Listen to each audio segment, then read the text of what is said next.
Ever feel like there's this whole other part of you kind of working behind the scenes? All the time. This time, we're diving into the power of your subconscious mind. It's like this guide to tapping into that hidden powerhouse we all have. It's a classic for a reason. It really gets at that desire we all have. To unlock our full potential. Exactly. And the cool thing is, this isn't about, analyzing dreams on a therapist's couch. This book is all about practical techniques, Totally. like a user manual for your own mind. So, in a nutshell, what's the most important thing to remember about this whole subconscious thing? Well, the core idea is that your subconscious isn't just passive. It's not just running in the background. It's incredibly powerful. And here's the thing, it's constantly responding to your thoughts, Even the ones we don't say out loud. especially those.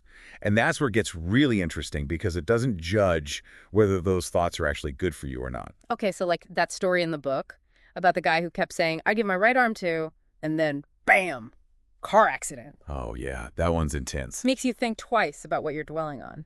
It's a powerful illustration of how much our thoughts and words actually have power. So, what can we do about it? Well, the book talks about this thing called the law of reversed effort.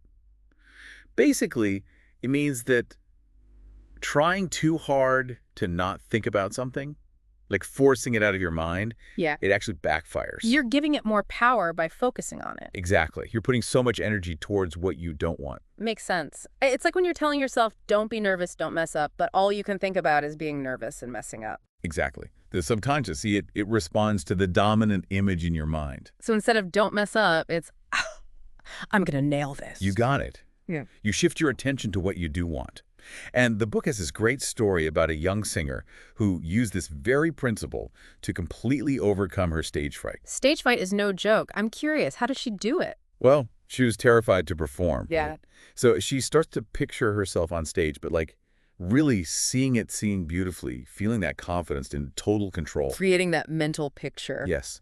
And she repeats this image over and over several times each day, especially before falling asleep. So she's creating a mental movie where she's the star, nailing her performance. I like it. But how does that actually translate into real life? Because by repeatedly focusing on that desired outcome, and this is important, the feeling of success. Not just thinking it, but feeling it. Right.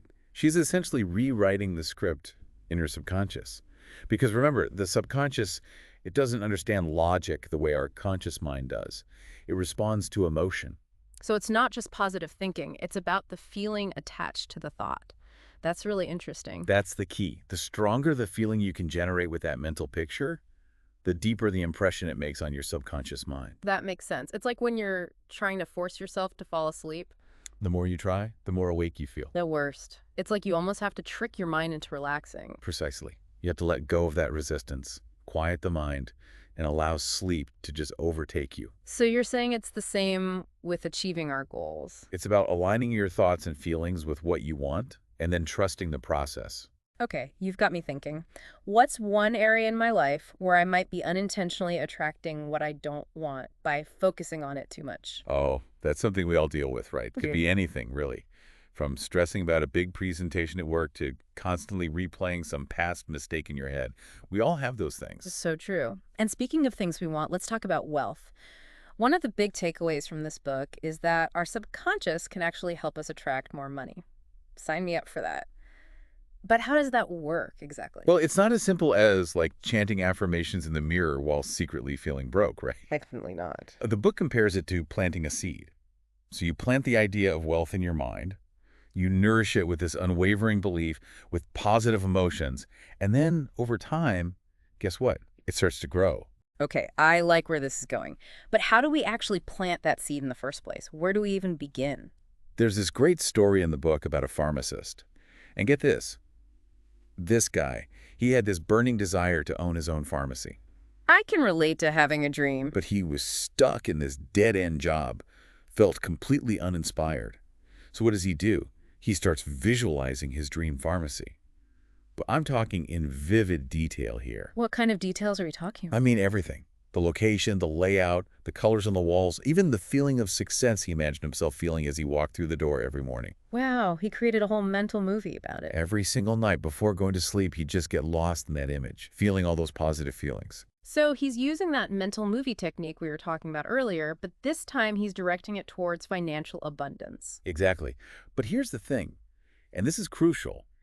He didn't just passively daydream about it. He paired that visualization with action. Like, he started setting aside small amounts of money every week towards his dream pharmacy, even though at first it felt like a drop in the bucket. I can see how it would be easy to get discouraged when you're just starting out. Right. But it's almost like his subconscious gave him the motivation, then he met it with real action in the physical world. A powerful combination. So what happened? Did he actually end up opening his dream pharmacy? He did. It wasn't overnight, of course. It took time, consistent effort. But eventually, he opened the doors to his very own dream pharmacy, and it was exactly as he'd pictured it. Okay, that's amazing. I'm convinced. I'm definitely going to up my visualization game after this. But let's say if you got the success part figured out, the money's flowing, but what about relationships?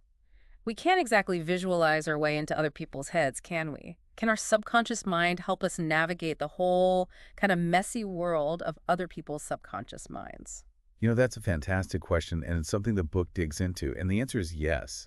It goes back to this idea that our thoughts and feelings, even the unspoken ones, they have this kind of energy that resonates outward.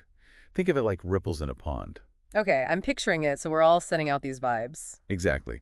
And the book puts an interesting spin on the golden rule. The whole treat others as you want to be treated idea. Right. It's not just about being kind in our outward actions, but being mindful of our internal thoughts and feelings towards others. So it's not enough to just act nice on the surface. It's about genuinely cultivating feelings of goodwill towards others. Yes, because the book suggests that those inner thoughts, even if we never say them out loud, they can subtly influence how people behave towards us.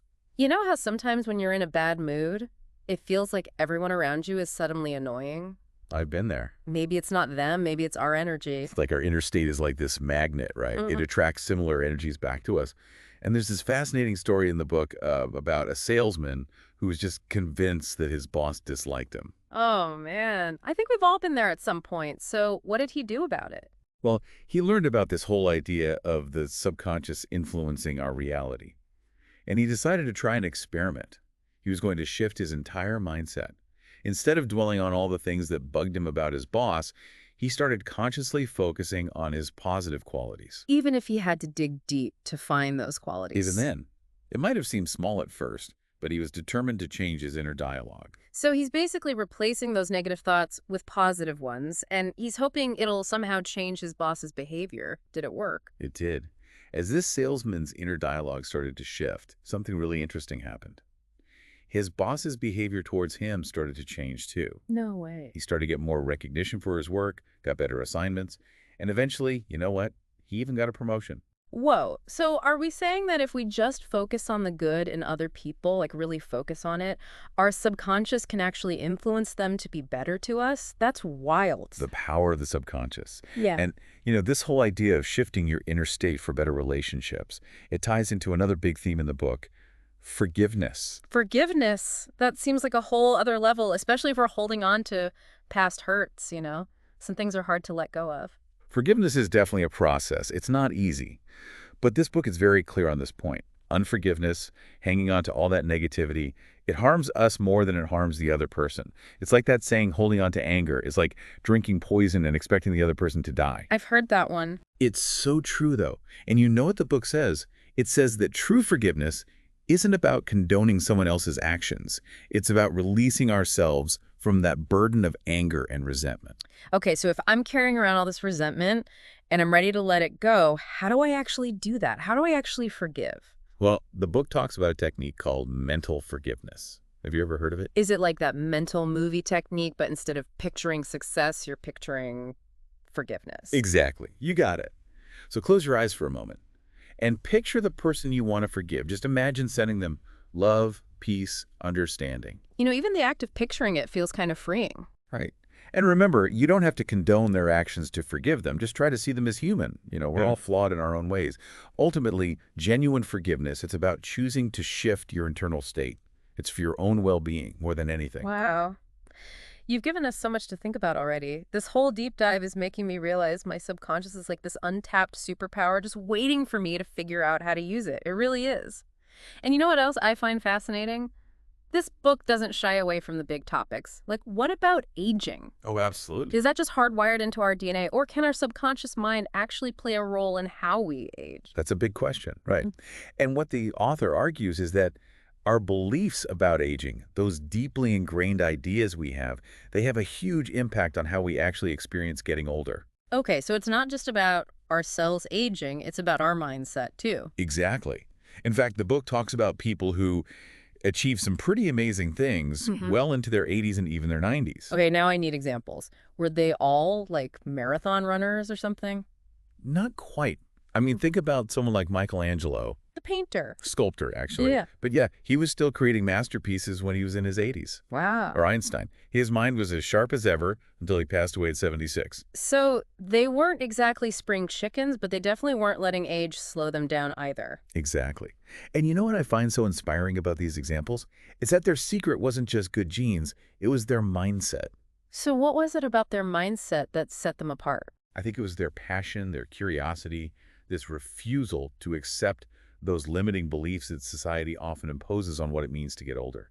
It's like they were rewriting the mental script for aging. Instead of focusing on what they couldn't do anymore, they were focused on what they could do. Exactly. They were focused on growth, on contribution, on continuing to learn and create. It's like we have a choice in the kind of thoughts we want to grow old with. I love that. It's so true. Instead of worrying about wrinkles and, those senior moments, what if we focused on picturing ourselves as vibrant and active well into our later years? It's like that visualization technique we were talking about earlier. Exactly. What if we started to see aging as this incredible opportunity for continued growth, for wisdom, for fulfillment, for, heck, even a bit of mischief? Okay, I love that. It's not about like denying aging, but about reframing what it means to grow old. You got it. This book encourages us to embrace aging as this natural, beautiful part of life, a part of life that's full of possibilities. You know, this entire deep dive has really challenged my own assumptions about what the subconscious mind is capable of. It's not just this like mysterious force in the background. It's like this powerful ally that's always there, ready to help us shape our reality. And that's the exciting part, isn't it? By understanding how the subconscious works, we can consciously partner with it to create the life we want, whether it's overcoming a fear, achieving a big goal, or even shaping how we experience the aging process. So powerful. This has been such a fascinating dive into the power of your subconscious mind. Before we wrap up, what's one thing you would challenge our listeners to try based on what we've explored today? You know, I think a great place to start is to pick just one area of your life where you'd like to see some positive change. So pick a goal, or maybe a relationship that needs a little work, or even just a small fear you'd like to overcome. Exactly. And then tonight, before you go to sleep, I challenge you to close your eyes and just spend a few minutes vividly imagining what it would feel like to have that desire fulfilled. And then repeat that every night for a week. You might be amazed by the power of your own mind. I love that. A little mental movie marathon to reprogram our subconscious minds for the better. That's it. And remember what we covered today, it's really just a glimpse into all the wisdom that's packed into the power of your subconscious mind. There's so much to explore. There really is.